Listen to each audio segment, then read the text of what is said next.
Now that we've identified arguments, and we've also identified premises and conclusions, we need to put them in order. The actual word order doesn't always tell us the order of argument. Compare these two sentences. Because I am a professor, I teach classes. I teach classes because I am a professor. In those two examples, the words I am a professor in one instance occur at the beginning, and at the other instance occur at the end. But they actually express exactly the same argument. Namely, the fact that I'm a professor is a reason why I teach classes. But contrast both of those with this example. I teach classes, so I must be a professor. The point there must be something like nobody but professors can teach classes. And whether or not that's true, the point here is that's a different argument from the first one. And we need to represent the difference between these two arguments very carefully.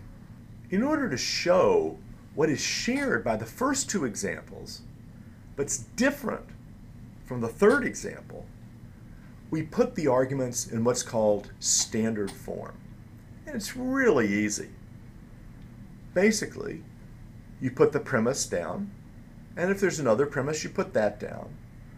Then you draw a line. Then you put what I call a dot pyramid. It's basically three little dots with two at the bottom and one at the top. And then you put the conclusion after that. It's also useful, we'll see why later, but it's useful to number the premises and to number the conclusion so that we can refer back to the premise and conclusion with the number instead of having to repeat it all the time. And that's all there is to standard form.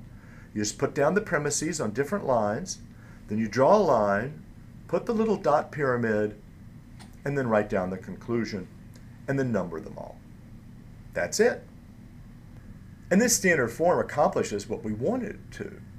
Namely, it helps us show what's common to the first two examples at the beginning of this lecture that distinguishes them from the third example. So the first two examples were, I teach classes because I'm a professor, and because I'm a professor, I teach classes. There, the sentence that's the premise that goes above the line is, I'm a professor. And the conclusion that goes below the line and next to the dot pyramid is, I teach classes.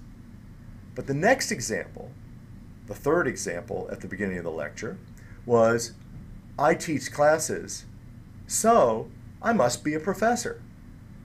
Now that means that I am a professor is the conclusion that goes below the line next to the dot pyramid, and the premise is, I teach classes.